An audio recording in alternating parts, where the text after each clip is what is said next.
दोस्तों, जय हिंद, वंदे मातरम।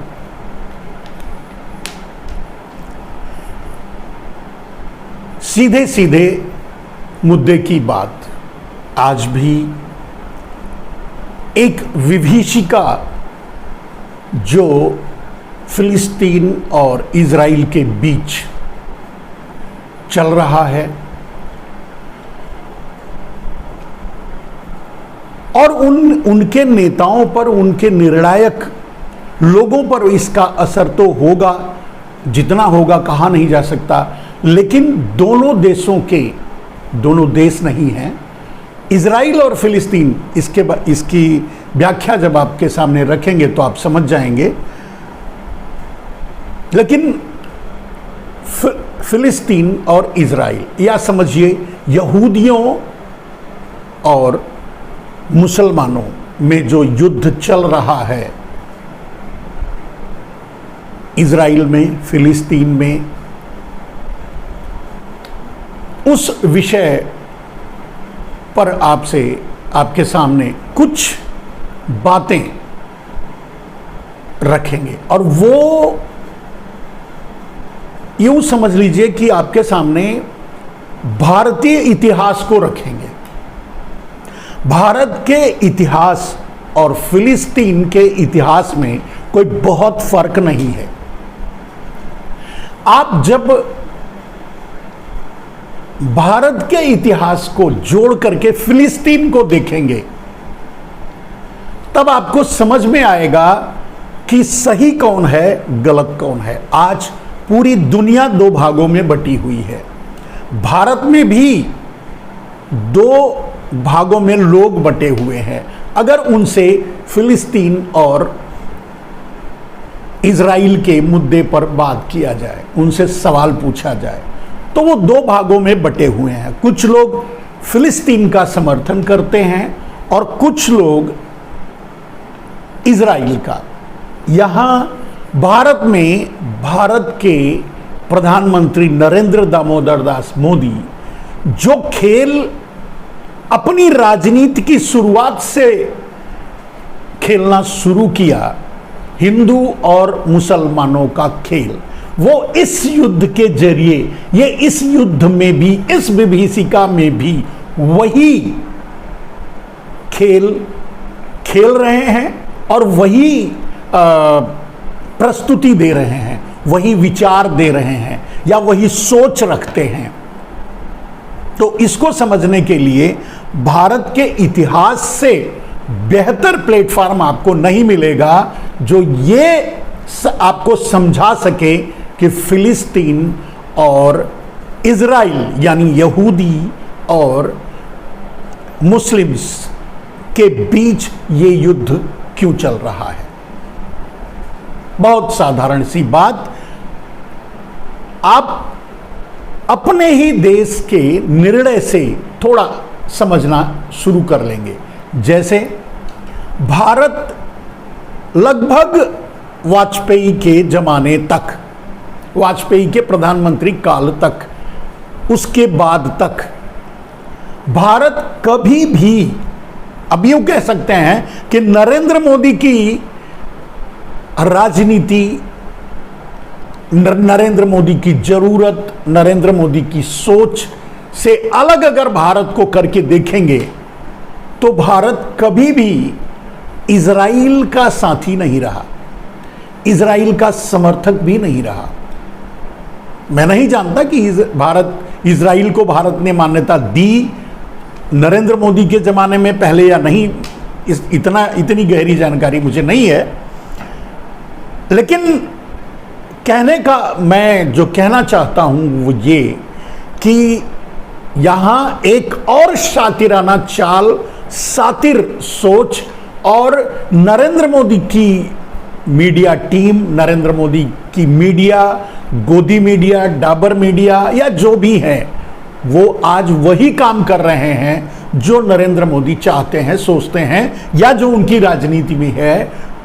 हिंदू मुसलमान के बीच जितनी खाई खोद सको खोदो। वहां फिलिस्तीन और इजराइल के युद्ध को भी युद्ध के फावड़े से भारत में हिंदू और मुसलमानों के बीच गड्ढे खोदे जा रहे हैं। और यह काम नरेंद्र मोदी के अलावा और कोई क्यों करेगा? कौन करेगा? उनकी गोदी मीडिया करेगी, उनकी डाबर मीडिया करेगी, उनकी सुपारी मीडिया करेगी, क्योंकि वो नरेंद्र मोदी के सोच को सूट करता है, राजनीति को सूट करता है, इसलिए करेगी। तो यहां आपको समझना पड़ेगा कि आखिर सच क्या है।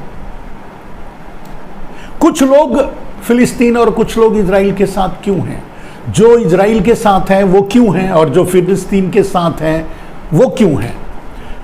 कुछ करने की पोजीशन में तो नहीं है, लेकिन कम से कम वैचारिक रूप से जो समर्थक हैं कि भाई इजराइल कर रहा है वो सही है, हम इजराइल के साथ हैं, या फिलिस्तीन ने जो किया वो सही है, वो हम उसके साथ हैं, ऐसा तो है। लेकिन अब अगर सच को जानने की कोशिश करेंगे तो जो भी हो रहा है वहां, चाहे फिलिस्तीन कर रहा है चाहे इजराइल कर रहा है, अपनी अपनी जगह दोनों गलत है। कम से कम इस तरीके से जो हो रहा है,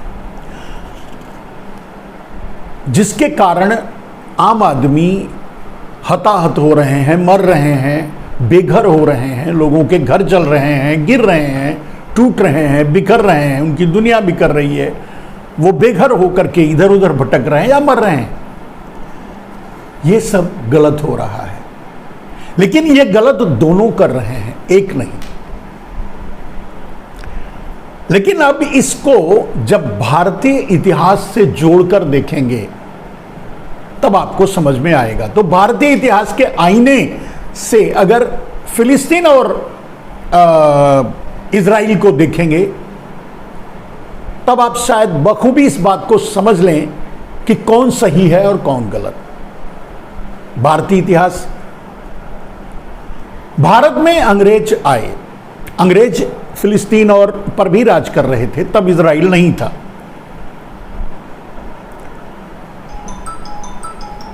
और एट द सेम टाइम देश जब भारत आजाद हुआ, शायद उसी के आसपास वहां भी आजादी आई होगी, जो भी है, इतिहास में उस डीप इतिहास में नहीं जाते। लेकिन ये एक बात ये सच है कि जिस तरह से भारत पर विदेशी कब्जा करके बैठे थे, चाहे वो अंग्रेज हों, चाहे वो मुगल हों, जो भी हों, वो बाहरी थे, भारत में आए, भारत पर कब्जा कर लिया, भारत के कुछ भूभाग पे कब्जा कर लिया, और उन्होंने कोशिश शुरू कर दी पूरे देश पर कब्जा करने की।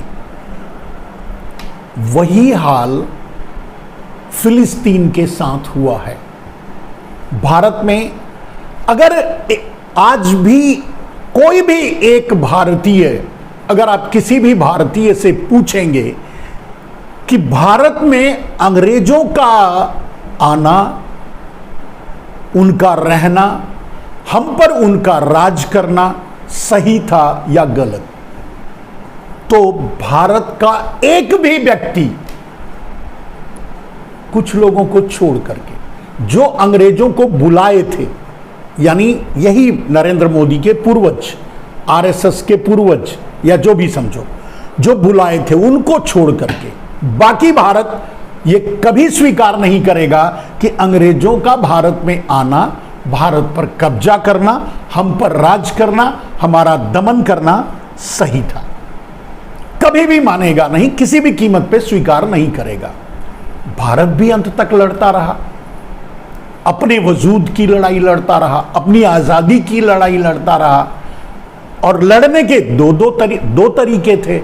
एक गांधी का तरीका था, दूसरा चंद्रशेखर आजाद और भगत सिंह, सुभाष चंद्र बोस का तरीका था। हम दोनों के साथ, भारत का हर आदमी दोनों के साथ खड़ा रहा, कुछ दलालों को छोड़ करके दोनों के विचारों के साथ खड़ा रहा।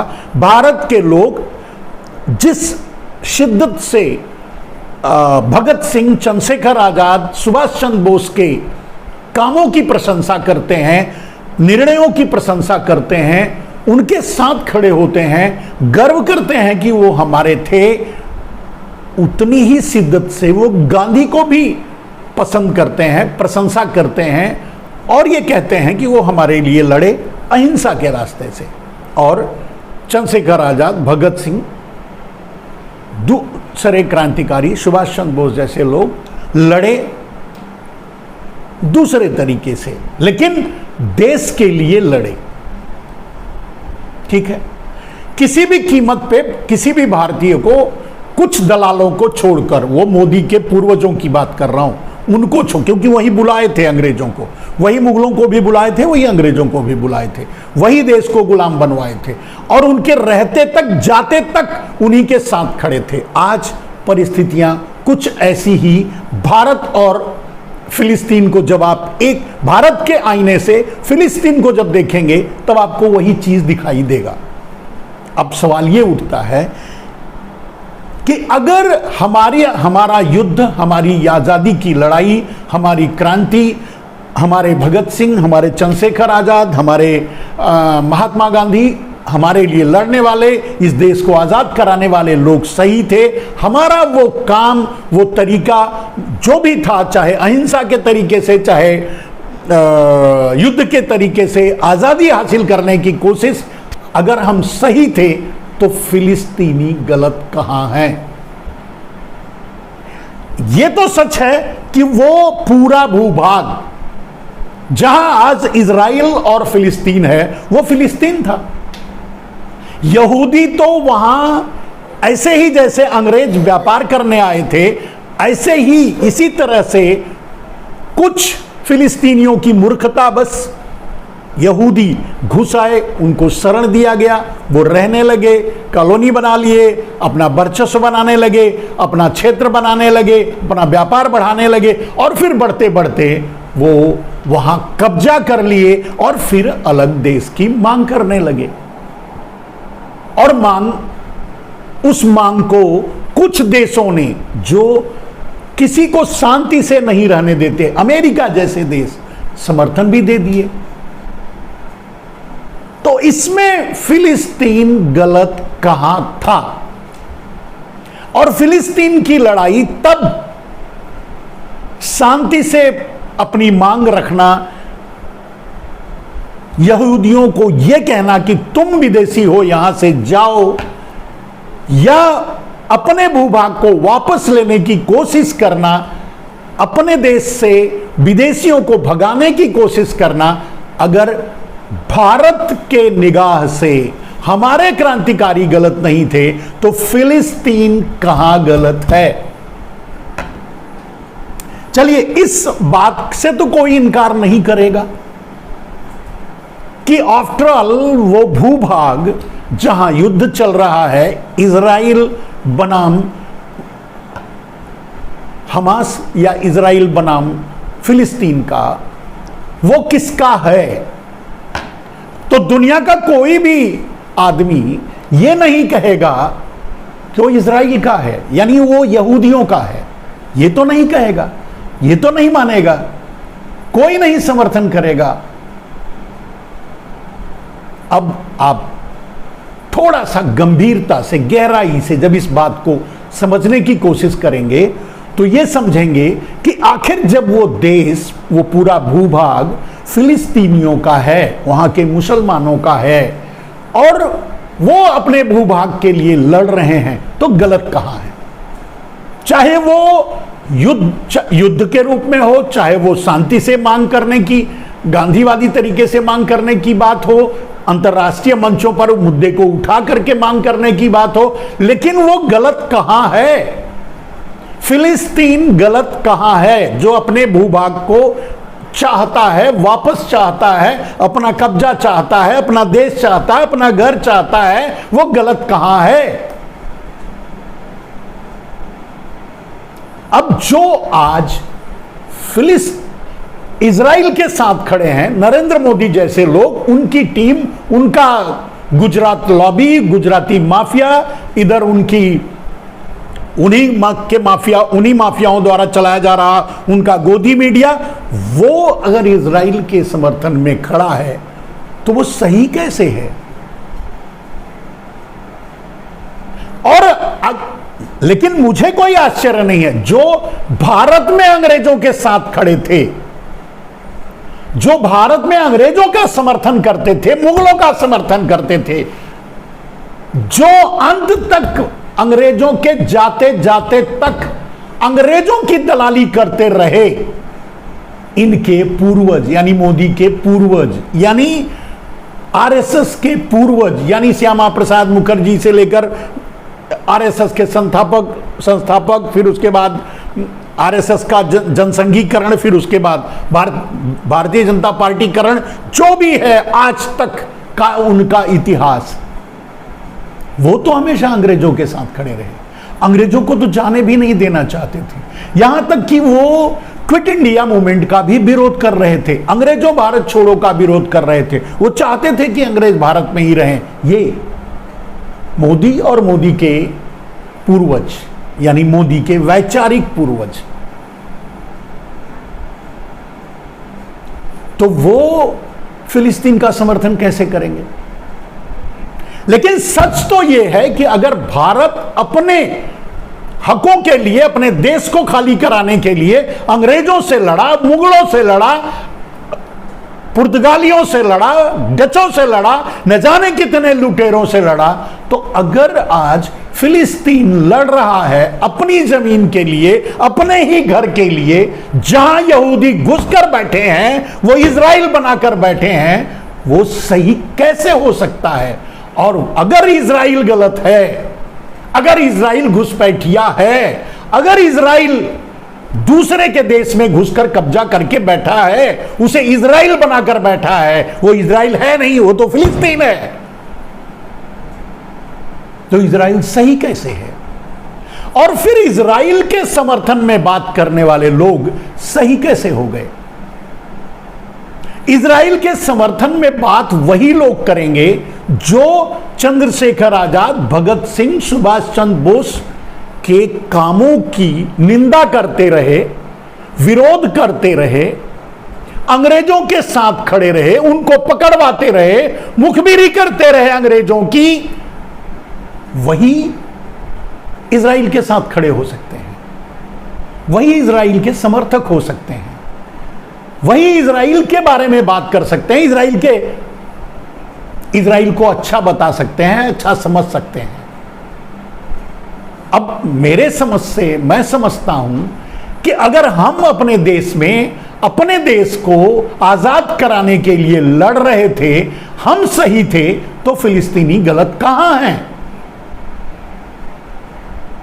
क्या दुनिया का कोई एक देश, क्या दुनिया का कोई एक व्यक्ति या कोई इतिहासकार, कोई भी बुद्धिजीवी ये कह सकता है कि वो यहूदियों का है? या इजराइल जो आज इजराइल के रूप में जाना जाता है, वो फिलिस्तीन का है या यहूदियों का है? इजराइल को मान्यता ही गलत तरीके से दी गई है। वो तो इजराइल है ही नहीं, वो तो फिलिस्तीन है। जैसे हमारे देश पर आकर के अंग्रेज कब्जा करके बैठे थे, वहां भी करके बैठे थे, उसके बाद वहां यहूदी आ गए, वो बेचारे तब भी आजादी की लड़ाई लड़ते रहे, अंग्रेजों से भी लड़ते रहे, उसके बाद के घुसपैठिए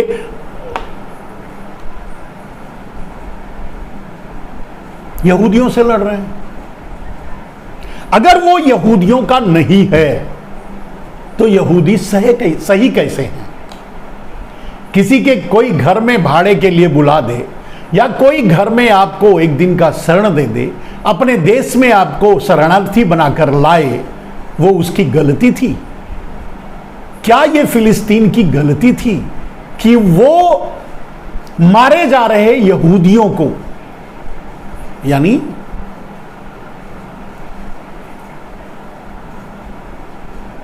दूसरे विश्व युद्ध में पलायन कर रहे जर्मन से या जहां भी, और उनको शरण देना फिलिस्तीनियों की गलती थी? आप सोच के देखिए। आप पूरी तरह से स्वतंत्र हैं ये सोचने के लिए कि सही फिलिस्तीन है या सही इजराइल, पूरी स्वतंत्रता है। लेकिन कम से कम नरेंद्र मोदी जैसे की निगाह से या चश्मे से तो मत देख करके सही या गलत का फैसला कीजिए। भारत कभी भी इजराइल के साथ नहीं रहा, इजराइल का समर्थक नहीं रहा, क्योंकि इजराइल घुसपैठिया है, यहूदी घुसपैठिए हैं जो फिलिस्तीन में घुस करके एक पूरे एरिया को पर कब्जा करके और उस एरिया को उन्होंने इजराइल का नाम दिया, दिलवाया। पश्चिमी देश इस तरह के आग लगाने में माहिर होते हैं, अमेरिका ने वही किया या पश्चिमी देशों ने वही किया। सवाल ये उठता है कि अगर भारत में भारतीय क्रांतिकारियों की लड़ाई, भारत के आज़ादी की लड़ाई सही थी, तो आज फिलिस्तीन की लड़ाई भी सही है। हम उस समय आजाद हो गए थे, अंग्रेज यहां से छोड़ के चले गए थे।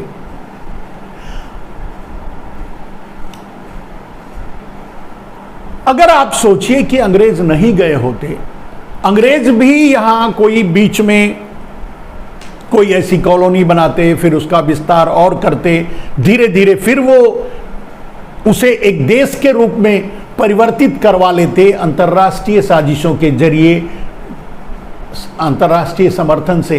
क्या हम और आप बर्दाश्त कर पाते? क्या हम और आप आजादी के लिए नहीं लड़ते?